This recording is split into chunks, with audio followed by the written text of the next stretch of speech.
Hi everybody, it's Jessica from Chambray Blues. I am here with the next part of the quilt. This is the Daisy Days Throw Size quilt.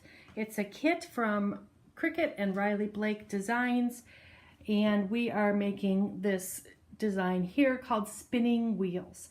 So we have the quilt top assembled. We have added the pink inside border, and the next step is to cut the yellow border, the wider part of the frame that goes all the way around the quilt. So it's a 5.5 inch border, and the directions that you can print off the Cricut website come in it's a PDF file. All the sewing directions are in there, but the directions state to use a 5.5 inch border. That's the width of the fabric. So here's my fabric. This is the selvage here on this side, and the fold is here on my left. And the width of the fabric means you're cutting from the fold all the way over to the selvage.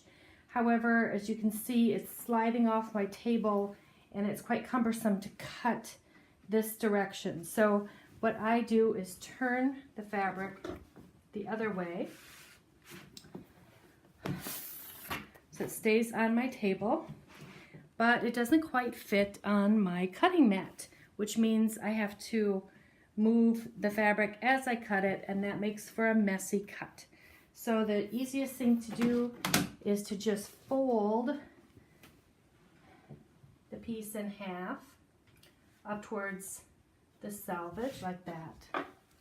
And that way you can get a nice straight cut, and it fits neatly on your mat. And it's easy to cut 5.5 inch strips.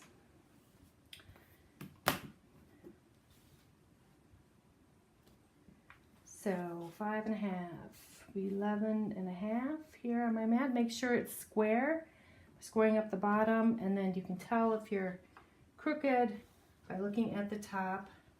Looks like everything's pretty much lined up here. And if you have a nice new blade on your rotary cutter, it'll cut through all these layers without a problem. There you go, 5.5 inch strip. We'll do it again.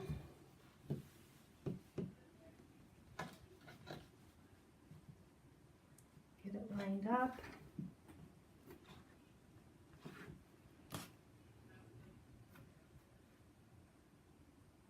Okay, and you want to hold down the ruler so that you get nice even pressure on the fabric. It just cuts straighter that way.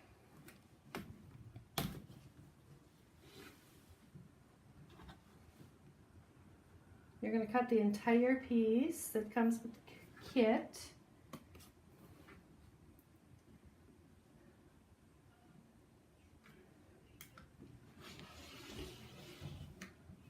You can press all these beforehand if you prefer. This one wasn't real wrinkled, so I didn't bother.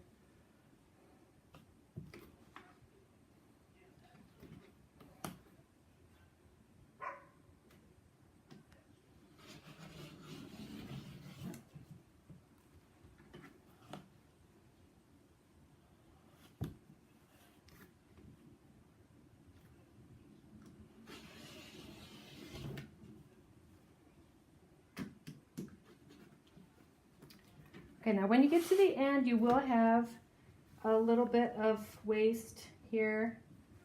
There'll be a couple inches that you won't be using for anything. You can save that for another project. Here we go. So we'll discard this for now. Okay, the next thing to do is to remove the selvages. You can see it a little better on this side, the fabric.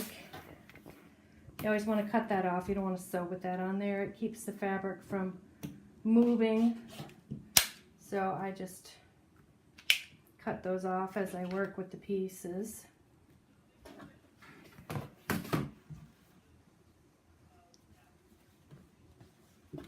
And then we're going to stitch these together.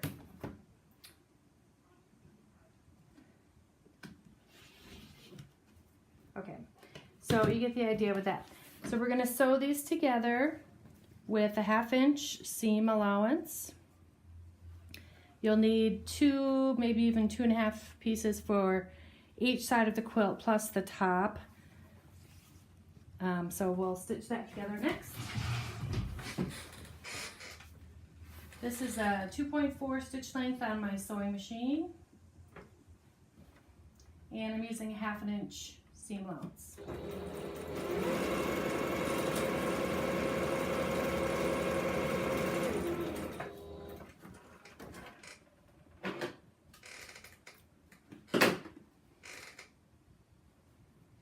Okay, so we're going to sew all of those together, and then we will add the border to the rest of the quilt. You can see exactly how that's going to work in my next tutorial. You can find the rest of these tutorials on my website, chambrayblues.com, or available on YouTube. Thanks. We'll see you in the next video.